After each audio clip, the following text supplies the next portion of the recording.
So এই guys, welcome back to the channel. প্রথমেই কথা বলবো টাইটানিক মিউজিককে নিয়ে। তো যেমনটা তোমরা সবাই জানো, টাইটানিক মিউজিকের কিন্তু নতুন একটা আপডেট আসছে, যেটা হলো কি নতুন ব্যাস, লায়ন ব্যাস। তো এএসপি ক্যাবিনেট থেকে পুরোপুরি কিন্তু টাইটানিক মিউজিক গাইজ একদম রেডি হয়ে গেছে। আর কবে কি টেস্টিং হবে, কোথায় কি বাজবে, তারই সম্পূর্ণ একটা ডিটেলিং ভিডিও আমি স্ক্রিনে শেয়ার করছি। বাকি আপনাদের কি মতামত আমাকে অবশ্যই কমেন্ট করে জানাবে। নেক্সট হয়তো কথা বলবো লায়ন ব্যাসকেই নিয়ে। এএসবি ক্যাবিনেট সেন্টার থেকে কিন্তু গাইজ পাঁচটা সেট আপের লাইন ব্যাস কিন্তু রেডি হচ্ছে। কোন কোন কি সেট আপের লাইন ব্যাস তৈরি হচ্ছে তারই একটা ছোট্ট ক্লিপ আমি চালিয়ে দিই। এএসবি ক্যাবিনেটের মূল মালিক যিনি রয়েছেন সুকুমার দা, তো সুকুমার দাই বলে দেবে 5টা সেটের নাম। তো সুকুমার দাকে আসতে বলবো। তো 5টা সেটের নাম কি কি আছে সেটা যদি দর্শকদের জানিয়ে দিতেন।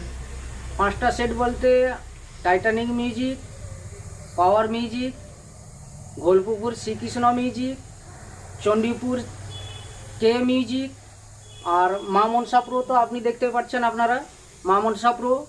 এই 5টা সেট আপ তৈরি হবে, মালিকরা অর্ডার দিয়ে দিয়েছে। আর পরের দিকে আর লাইনে। আচ্ছা, তো টাইটানিক মিউজিক সেটা কবে টেস্ট হবে সেটা? 7 তারিখ। আচ্ছা, 7 তারিখের মধ্যেই 7 তারিখের মধ্যে রেডি হয়ে চলে যাবে ওখানটায়। টেস্ট হবে। ঠিক আছে, ফুল সেট আপ টেস্টিং আছে। ঠিক আছে।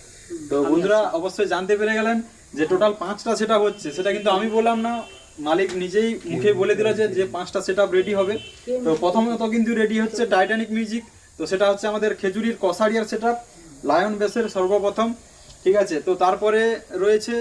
সো নেক্সট হয়তো কথা বলবো বাংলাদেশ এবং আমাদের দেশের মধ্যে যে কন্ট্রোভার্সি এখন চলছে, সবাই মোটামুটি জানো সেই বিষয় নিয়ে। বরুণ দা মানে ডিজে বিএম রিমিক্স কিন্তু তার ফেসবুকে একটা পোস্ট করে এবং পোস্টে কী সব লেখে আমি সেটা ছোট্ট করে পড়ে শুনিয়ে দিচ্ছি। আর আপনাদের কি মতামত এই বিষয় নিয়ে আমাকে অবশ্যই কমেন্ট করে জানাবে। নেক্সট হইতে কথা বলবো ডিজে সার্জেনকে নিয়ে।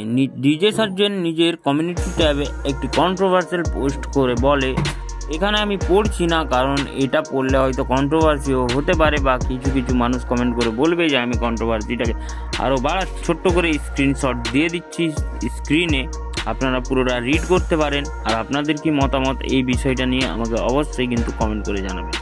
আজকের মতো এতটুকুই। এখন আপাতত কোনো সেরকম বক্স কম্পিটিশনের ফিল্ড নেই, তাই রোজ কিন্তু চ্যানেলে আপডেট দিতে পারছি না। কিন্তু 25 ডিসেম্বর থেকে কিন্তু পুরোপুরি ফিল্ড খুলে যাচ্ছে। তো প্রতিদিন ভিডিও আসবে, রেগুলার ভিডিও আসবে গাইজ। তো তার জন্য চ্যানেলটা সাবস্ক্রাইব করে রাখতে হবে। চ্যানেলটা সাবস্ক্রাইব করে নাও। আর দেখা হচ্ছে পরের ভিডিওতে।